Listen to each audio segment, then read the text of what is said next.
Hey y'all, welcome back to another edition of Driving with Dan. I'm just curious, how many of y'all are over this Charlie Kirk thing? I mean, yeah, he was murdered, and now he's a martyr for some reason. Not sure why. Now Erica Kirk is being idolized over, being worshipped. Charlie's being worshipped. It's coming to a point where it's disgusting.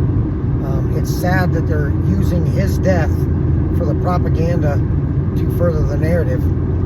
If you don't know what I'm talking about, you really need to spend a little time looking around online what some of these churches are doing. You have churches out there using AI to show Charlie Kirk, and he's in heaven now, and he's standing there with his new friends, people like Paul, Stephen, Peter. People, this is necromancy. This is blasphemy. You got Israel coming up with an AI version of Charlie Kirk promoting America and Israel because, you know, we can't let someone's death just be someone's death. We got to use it for propaganda.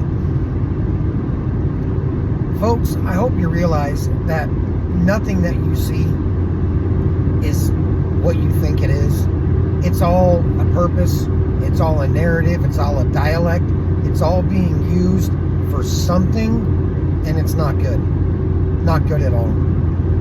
So first, he was murdered straight out. Tyler Robinson did not kill him. I don't know if he's innocent, but he's definitely not the shooter at all. He's a patsy, and he'll probably be killed for it, but because, you know, a dead witness doesn't speak, and got to tie up loose ends. But definitely not the shooter. Erica Kirk's in the spotlight, and I've seen so many people say how wonderful she is and how strong and amazing, and I'm sitting there and looking at what's going on and looking into her, things she's done, and honestly, I kind of feel like she might be in on it, but that's my opinion, and there might be a little proof to back that up, but nothing I can show right now or right here. But folks, this stuff is getting to become extremely, extremely disgusting, the way they're using his death for nothing but propaganda. And if you see what I'm seeing, I'm sure you're probably disgusted too, because the man's dead. Let him die. He's not a martyr. Not a martyr for Christianity for sure, because he was this close to being a Catholic. He pretty much was a Catholic.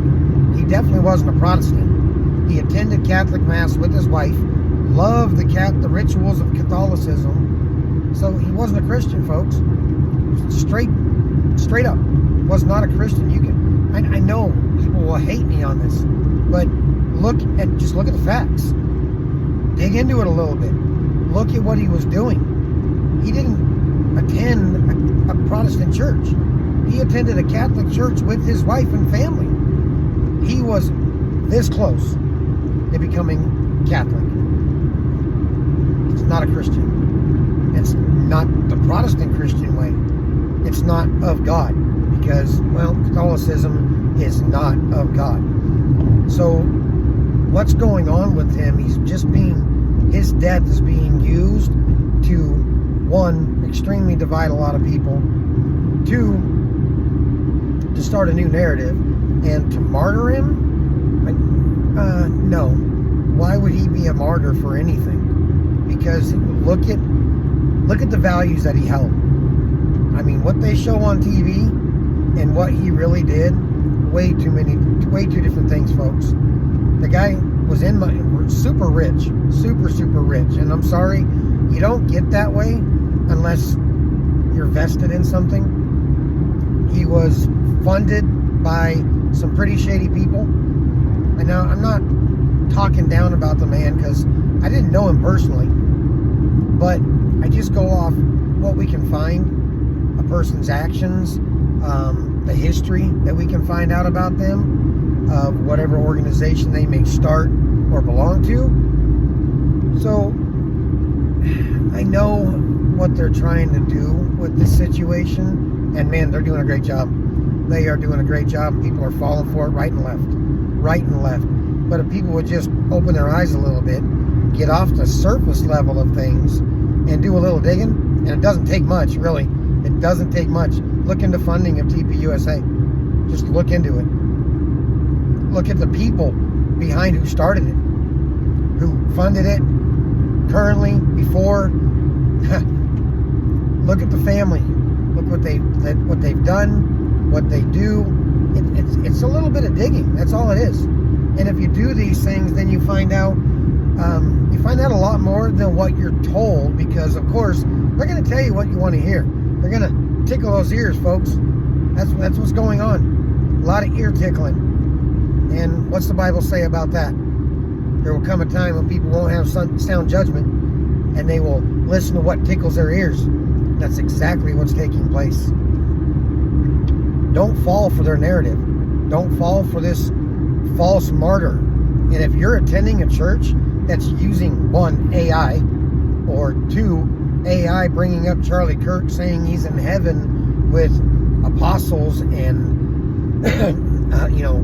God's people, you might want to not walk, but run from that church and never look back, because if they're doing something like that, that is straight necromancy, and you don't want to be a part of that, folks. You need to realize that Satan is the angel of light.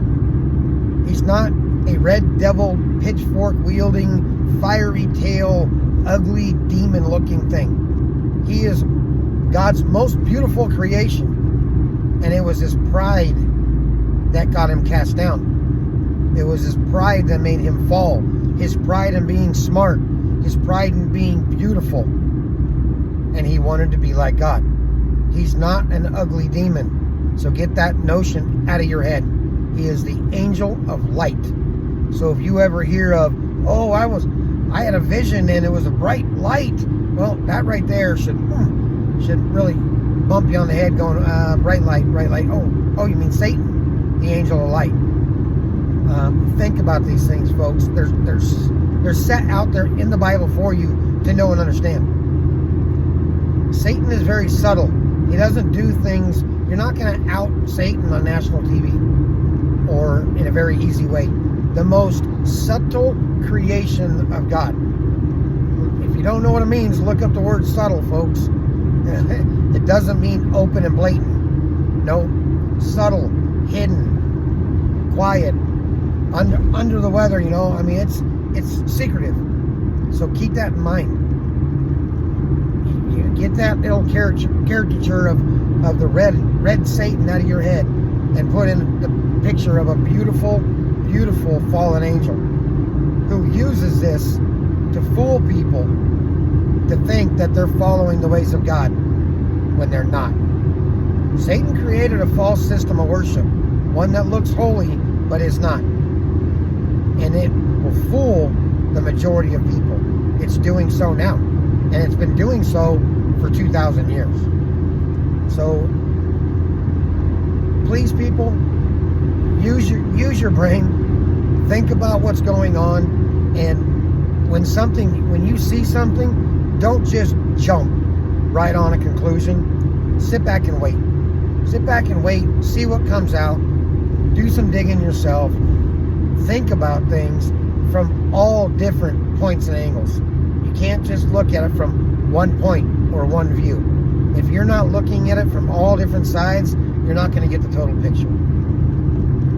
I really wish, it's sad enough that he was killed. And he was killed for a purpose. He was sacrificed. And that sacrifice is doing what it was meant to do.